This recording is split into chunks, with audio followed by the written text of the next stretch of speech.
चलिए शुरू करते हैं। यहाँ पे डोनाल्ड ट्रंप साहब जो है उनको बैलेट से परे रखने की कोशिश की जा रही है। और जो एक एक एक वर्ड है जिसको मुझे बड़ा वो कहते हैं, अनइलेक्टेड रूलिंग एलीट, उनको बैलेट से इलेक्शन से बाहर निकालने की कोशिश कर रही है। तो मसला बैलेट का है, लेकिन डिसाइड जो है वो डेमोक्रेटेड अपॉइंटेड जजेस कर रहे हैं। उसकी सबसे बड़ी वजह यह है कि इस वक्त डेमोक्रेट पार्टी जो बाइडेन को समझते हैं कि वो किसी कीमत पर इलेक्शन, अगर फेयर इलेक्शन हो तो वो नहीं जीत सकेंगे। और उसका हल उन्होंने यही निकाला है कि किसी तरीके से, कहते हैं ना रहे बांस ना बजेगी बांसुरी, कि किसी तरीके से डोनाल्ड ट्रंप साहब को इलेक्शन से ही बाहर रखा जाए। तो उस पे 7 जजेस थे, सातों के सातों डेमोक्रेटेड अपॉइंटेड हैं। 4-3 का फैसला था और उनको उन्होंने कहा। और उसके बाद 13-14 स्टेटें इस पे जंप करके, जो लिबरल हैं स्टेटें, जो डेमोक्रेट स्टेटें हैं, वो सारी जंप करके आ गई। उन्हें पता है कि इसी तरीके से किस तरीके खौफ की इलामत बन चुकी डोनाल्ड ट्रंप। अब इस वक्त देखा जाए तो डोनाल्ड ट्रंप साहब ने कहा है कि ये इलेक्शन में डायरेक्ट मुदाखलत है और इसको बर्दाश्त नहीं किया जाएगा। ये मैं समझता हूँ बिल्कुल इसमें वो ठीक है। थोड़ा सा मैं ये बताना चाहूंगा कि ये 14th अमेंडमेंट का सहारा लिया जा रहा है। उसका सेक्शन 3 है जो कि 1919 में सिविल वार के बाद उसमें ऐड किया गया था। आज तक हिस्ट्री में कभी इसको पहले एक्सरसाइज नहीं किया जा सका, प्रेसिडेंशियल पे नहीं, कैंडिडेट पे या किसी सिटिंग प्रेसिडेंट पे इसको इस्तेमाल नहीं किया गया। इसको कहते हैं इंसुरेक्शन क्लास, कि लोगों को बगावत पे उकसाया जाए, लेकिन उसको पूरी तरीके से इंप्लीमेंट नहीं हो सकती। डोनाल्ड ट्रंप साहब जो है उनको कसूरवार नहीं किया जा सकता, किया गया अभी तक कहीं से।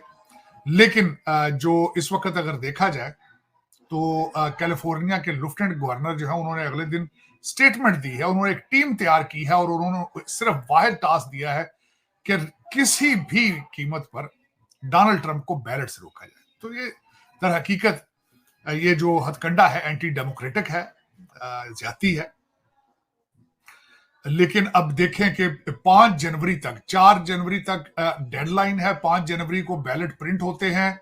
5 मार्च को प्राइमरी के इलेक्शन होंगे, 5 मार्च को। तो उससे पहले ये सारा कुछ मसला जो है अगर ठीक ना हुआ तो फिर जो डेमोक्रेसी है, जमहूरियत, उसकी 250 साल की हिस्ट्री है। फिर वो जमहूरियत जो है आपको किताबों में ही मिलेगी। उसके बाद आपको कहीं से देखने को नजर नहीं आएगी। वैसे इस वक्त आ रहा था कि इस वक्त जो है अमेरिका की डेमोक्रेसी के क्या हालात हैं इस वक्त, अगर देखा जाए तो और बल्कि मैं तो इसमें मेरा इसमें पॉइंट ऑफ व्यू है वो भी बताना चाहूंगा कि देखें किस तरीके से इसको, ये पॉलिटिकल मैटर ये है, इसको किस तरीके से सियासत को डिरेल किया जा रहा है। कि आरजू देखे 3 साल कुछ नहीं हुआ, बिल्कुल 3 साल जमहूरियत सोई रही है, वो बिल्कुल सारा कुछ ठीक चल रहा है। जो ही डोनाल्ड ट्रंप साहब ने अपनी कैंडिडेसी डिक्लेयर की है और उसके बाद उनके पोल ऊपर आए हैं, तो पूरा डिपार्टमेंट ऑफ जस्टिस और हर अदालत जो है वो घंटियां बजनी शुरू हो गई। एफबीआई भी पीछे चढ़ गई है। तो ये दरा हकीकत जमहूरियत का नुकसान है, वोटर्स का नुकसान है। अब देखें ये ऊंट जो है वो कौन सी करवट बैठता है ये। लेकिन ये है कि इस वक्त अगर ये प्रेसिडेंट देखें, अगर किसी को सियासी इंसान को इस तरह बैलेट से रोकने की कोशिश की गई कानून के जरिए, तो ये मेरा मकसद है फिर आगे इसका प्रेसिडेंट अच्छा नहीं होगा, हर साल ही ऐसे होगा। आज सुबह खैर एक और बात थी कि अब मुझसे किसी ने कहा कि देखिए जी, डोनाल्ड ट्रंप साहब और इमरान खान दोनों से ऐसे हो रहा है। मैंने कहा ये थोड़ा सा आप गलत एग्जैजुरेट कर रहे हैं। जो इमरान खान साहब आए भी पिछले दरवाजे से थे।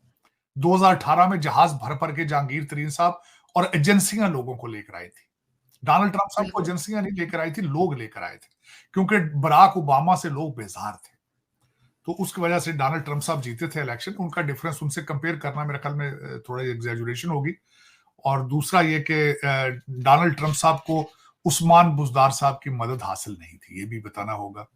और उनके बैकग्राउंड के अंदर बीवियां तो उनकी 2 थी, पहली को डिवोर्स दे दी उन्होंने, लेकिन उनको पिंकी पीरनी ने शादी करके वजीर आजम नहीं बनाया था। ये दूसरा डिफरेंस है उनके दरमियान। अब आगे जो मैं बात करना चाहूंगा इस वक्त आरजू, जो बड़ी इंपॉर्टेंट है, कि डॉक्टर जयशंकर साहब जो है वो रशिया के दौरे पर चले गए। अब मैं उसको कंपेयर करना चाहूंगा कि वो वहां चले गए हैं। हमारे जो हैं हाफिज साहब जो है आसिम मुनीर साहब, वो पता नहीं मैं अमेरिका परमानेंट शिफ्ट तो नहीं हो गए, वो अभी कोई 2 हफ्ते से यहीं बैठे हैं। बहुत लंबा दौरा है। बहुत लंबा है सर, मैं तो कब से सोच रही थी कि वापस नहीं, आएंगे। और लेकिन वॉशिंगटन डीसी में लोग परेशान हैं, जो अमेरिकन है, वो ये कहते हैं कि हमारी सिविल एडमिनिस्ट्रेशन एक यूनिफॉर्म बंदे को इस तरह क्यों मिल रही है। ये क्वेश्चन उनका भी लेजिट है। लेकिन आज मैं ये बताना चाहूंगा, खासकर इस पे बात करना चाहूंगा कि डॉक्टर जयशंकर रशिया क्यों गए, और हमारे हाफिज आसिम मुनीर साहब यहां क्यों आए, और क्या वजह क्या है। इस वक्त उनका यहां आना, उसके पीछे अमेरिका भारत के रिलेशनशिप की भी एक वजह है। मैं ये तो नहीं कहूंगा, एग्जैजुरेशन होगी कि वो खत्म हो गए हैं या ज्यादा डैमेज हो गए हैं, लेकिन क्रैक जरूर आया है। अब मैं ये बताना चाहूंगा कि इस वक्त अमेरिका भारत के रिलेशनशिप के अंदर क्या वजूहात हैं जिनकी वजह से ये क्रैक आया है, और उसका पाकिस्तान फायदा उठा रहा है। वो क्रैक एक ये आया है, एक तो भारत की इकोनॉमी की ग्रोथ 7.8% है, अमेरिका को वो बर्दाश्त नहीं है। दूसरा मैं ये बताना चाहूंगा कि खासकर अमेरिका ये चाहता था कि भारत जो है वो जाके चाइना के गले पड़ जाए, लद्दाख के फ्रंट के ऊपर वहां जाके उनसे झगड़ा शुरू कर दे, वो भी नहीं किया उन्होंने। फिर भारत ने यूक्रेन में खुल के अमेरिका का साथ नहीं दिया, ये भी उनको चुभता है।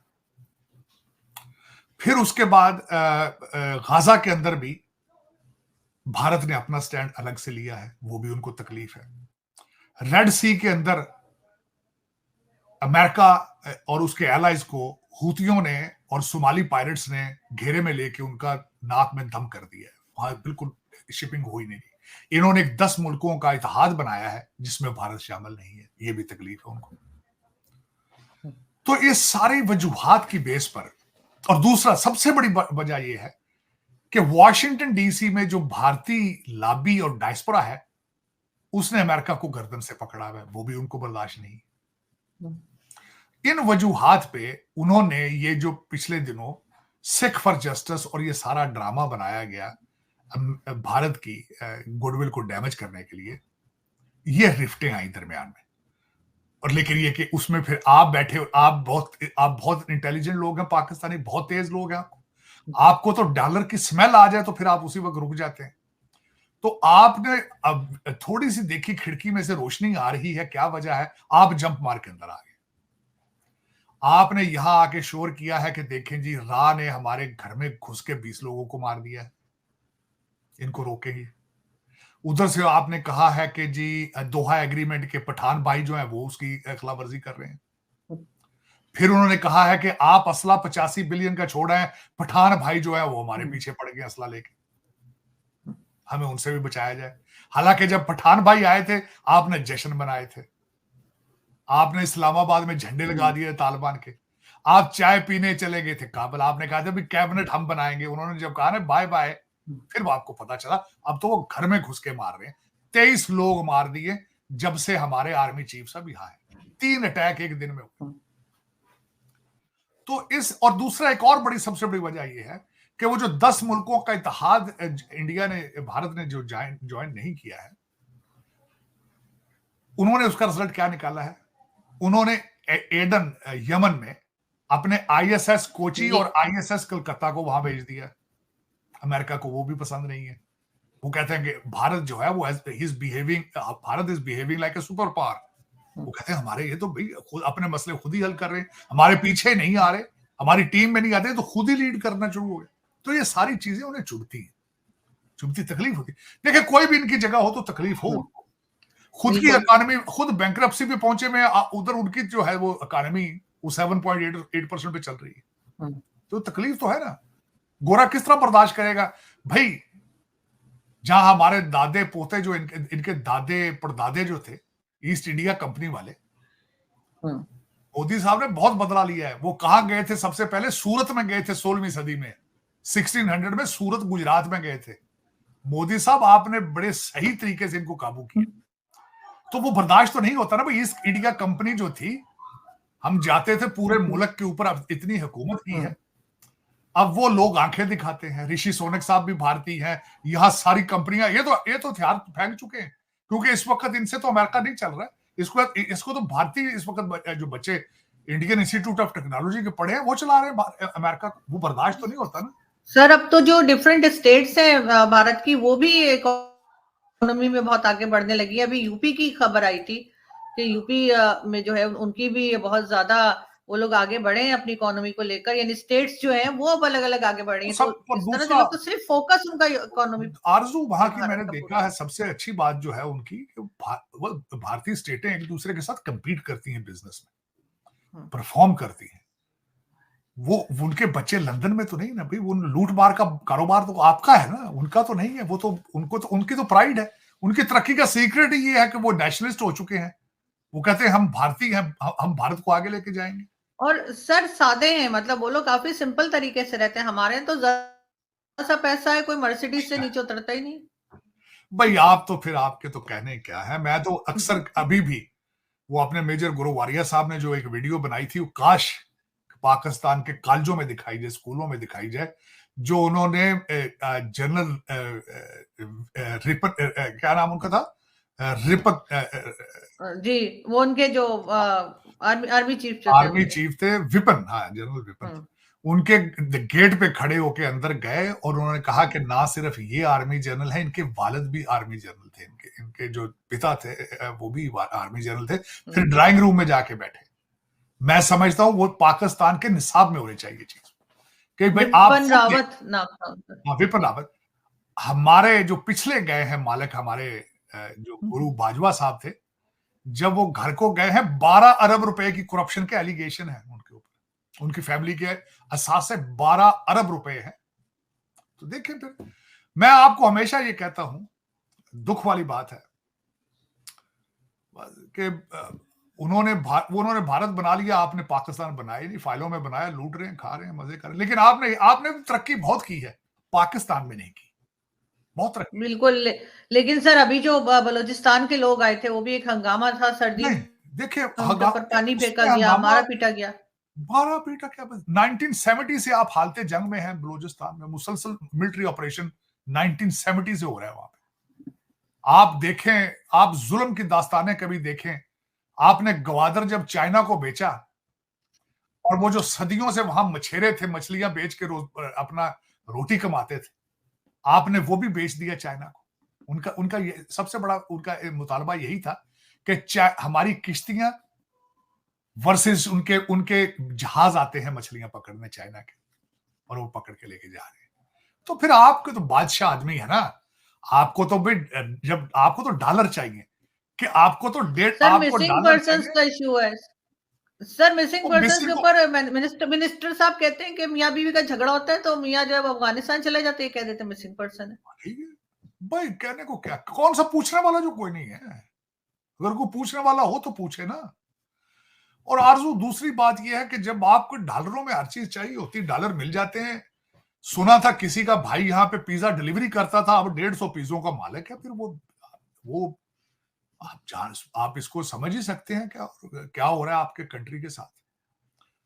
आप ईरान और अफगानिस्तान का बॉर्डर सुना है, आप ठीक करना ही नहीं चाहते, क्योंकि वहां करप्शन इतनी है और इतना चार्म है इस चीज में, आपको मजा आ गया आपको स्मगलिंग का। तो आप कौम कौम तो रहे नहीं आप।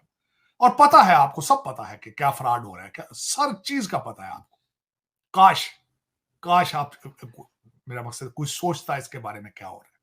किसी के मुंह से टूटा हुआ लफ्ज मैंने नहीं अभी तक सुना किसी के मुंह से कि आए मिलके एक्सपोर्ट बढ़ाएं, आए मिलके बच्चों को पढ़ाने का जिम्मा ले, आए 51% औरतें जो घरों में बंद हैं उनको किसी काम काज पे लगाया जाए, आए पाकिस्तान बनाए। आज कौन वो देखे, वो गया था, वो मुर्शिद कहता था नया पाकिस्तान बनाएंगे। वो किसी ने कहा यार तू नया पाकिस्तान हमें चाहिए ही नहीं, तो तू क्यों बना रहा है यार। तो सर देखिए ना, साइंस में तो यकीनन तरक्की की होगी, इसलिए कि इमरान खान जो है वो जेल से नहीं बैठ के उनकी वो हो गई, पॉलिटिकल रैली हो गई उनकी ट्विटर के नहीं, ऊपर। पॉलिटिकल नहीं भाई, देखे मैं उस पर बात करते, लेकिन किसी ने कहा भाई हमें तो नया पाकिस्तान चाहिए ही नहीं, हम रियासत मदीना बनाए, हम तो जिहाद करने आए थे, हम अरबों के रिश्तेदार हैं, हम तो पठान लोग हैं, जिहाद करेंगे। यार कैसी बातें करते हो, आप पठान हो, आप अरबी हो, कौन हो आप। जिस कौम को अपनी आइडेंटिटी का ही ना पता हो, जिस कौम को अपनी आइडेंटिटी के ना, वो क्या करेगी। इतने सैयद इस वक्त सऊदी अरेबिया में नहीं जितने पाकिस्तान में है। अंदाजा लगा लेना। हर दूसरा बंदा कहता है मैं सैयद हूं। सर मैं भी हूँ। नहीं देखें, वो तो आपका तो कुछ नहीं, वो आपको पता होगा को आपका आपका कोई खानदानी ट्री होगी। यहाँ पे तो हर दहला दहला कहता है जी मैं तो, कोई कहता है मैं हजरत अली का रिश्तेदार हूँ, कोई कहता है मैं फलां का रिश्तेदार हूँ। और यार हिंदुओं की औलाद हो सारे यार, मैं कहता हूँ मैं हिंदुओं की औलाद हूँ। हम हिंदुओं से सिख हुए, सिखों से मुसलमान हुए, पता नहीं है। लेकिन यहाँ पाकिस्तान में आइडेंटिटी की नहीं पता किसी को। हर दूसरा बंदा कहता है जी हम तो अरबी हैं, अरबी हैं। शक्लें देखो अपनी यार, अरबियों वाली तुम्हारी शक्लें। लेकिन आरजू, अभी तक आपको यह नहीं पता कि आप प्रेसिडेंशियल सिस्टम चाहिए या आपको दूसरा पार्लिमानी सिस्टम चाहिए। 18वीं तरमीम होनी चाहिए या नहीं होनी चाहिए, आपको पता ही नहीं अभी तक। आप चाइना के कैंप में हैं कि आप अमेरिका के कैंप में हैं, आप क्या हैं पता ही नहीं आपको। आप मर्द हैं कि औरत हैं। क्यों है सर आखिर हम कैंप में क्यों है? कोई और कंट्री तो कैंप में नहीं होती, भारत को देखिए किसी कैंप में नहीं है वो। भाई उनके $600 बिलियन के फॉरेन एक्सचेंज, उनका फॉरेन एसेट्स पड़े हैं। आप 3 बिलियन के लिए आप IMF के तलवे चाट रहे हैं। उनके साथ तो कंपेयर ही नहीं करना चाहिए आपको। आपकी मैं बल्कि 14 अगस्त 1947 से लेकर आज तक आरजू अगर देखा जाए तो सवाए शर्मिंदगी के कुछ भी नहीं। शर्मिंदगी, टोटल शर्मिंदगी। देखिए कि अल्लाह ताला आपको हदायत दे, कोई आपको पाकिस्तानी लीडर मिल जाए जिसका मरना जीना पाकिस्तान के साथ हो। लेकिन वो मुझे तो उम्मीद नहीं है। 76 साल हो चुके हैं, हो सकता है अब हालात तो आपके पैसे बहुत खराब हैं। आपकी लॉटरी निकल रही है इस वक्त, जो एक तो भारत के थोड़े से रिलेशनशिप अमेरिका से थोड़े खराब हुए तो हाफिज साहब यहां आके उन्होंने टेंट लगा दिए। दूसरा ये कि चाइना आपसे नाराज है और चाइना की इकॉनमी खराब है। लेकिन ये कि आपके रिलेशनशिप डॉलर बेस है, मैं हमेशा कहता हूँ डॉलर बेस। और ये डॉलर जो लिए जाते हैं ये पाकिस्तान थोड़ी जाते हैं, ये तो रास्ते में दुबई वगैरह की। देखें ना, आप तो इंटरनेशनल रियल एस्टेट मार्केट के साथ चलते हैं ना भाई, प्रॉपर्टी जहां अच्छी मिल गई वहां लगा दिए। लेकिन बिल्कुल ऐसा ही है। बहुत तरक्की किया। लेकिन सर इमरान खान साहब जो है वो जेल के अंदर से, जैसे मैंने कहा था कि वहां से अपनी इलेक्शन की कोशिशें कर रहे हैं वो। 3 जगहों से सुना अपनी नामजदगी के कागज जमा करा रहे हैं। आर्टिफिशियल इंटेलिजेंस पे उनकी स्पीचें तैयार हो रही हैं। आज बल्ला छिन गया उनसे, बल्ले का उनका निशान खत्म, उनसे छीन लिया गया है। लेकिन फिर देखेंगे जमहूरियत है ना जी। मगर क्यों सर, गलत नहीं है? क्यों ले लिया उनसे? बल्ला था उनका भाई। देखें मैंने एक लफ्ज सुना था, वो कहते हैं यार ये जंगल का बादशाह, अंडे दे बच्चे दे, क्या फर्क पड़ता है। 2018 में जो हुआ है 2023 में हो जाएगा, क्या फर्क पड़ता है। आज तक इलेक्शन तो फेयर हुआ ही नहीं है वहां पे। इलेक्शन तो आपने एक दुनिया के लिए ड्रामा रखा हुआ है। आप पहले एक को कहते थे सिलेक्टेड और सिलेक्टेड है, ये अभी तक मियां साहब बने नहीं है प्राइम मिनिस्टर, पहले लोग कह रहे हैं ये सिलेक्टेड है। तो ये क्या क्रेडिबिलिटी? तो सर अगर इलेक्शन होते हैं भारत में और वहां पे लोग कहते हैं जी शायद मोदी जी जीत जाए, अभी मतलब उनको पता नहीं है। पाकिस्तान में इलेक्शन नहीं हुआ, सबको पता है नवाज शरीफ आ रहे हैं, ये फर्क तो है ना। फर्क क्या, नहीं उनके साथ कंपैरिजन नहीं है ना। वहां हमारे फिर वहां पे तो फिर फौजी भाई। तो सर इसीलिए कह रही हूँ ना कि इसीलिए तो यहाँ पे तो हर वक्त कौन लाता है और कौन ले जाता है सभी को पता है। आप तो खुली किताब की तरह 1947 से लेकर आज तक आपकी तो लोग, लेकिन इज्जत आपकी कितनी, आप देखें ना। आप बल्कि दुबई बैठी हैं तो किसी दिन, खैर दुबई तो खैर बहुत ज्यादा फिर रहे हैं पाकिस्तानी, क्या वहां इज्जत हो। हाँ यही ट्राई कर लें। मैं आपसे एक छोटी सी आखिरी बात ये इस टॉपिक पे, ये खासकर दुबई के हवाले से या पाकिस्तान के हवाले से करना चाहूंगा। मैं आज से बहुत अरसा पहले एक दफा दुबई था, तो हमारे वहां पे एक टैक्सी ड्राइवर भाईजान थे। तो मैंने उनसे पूछा भाईजान आपको कितना अरसा हो गया? उन्होंने कहा जी 30 साल हो गए।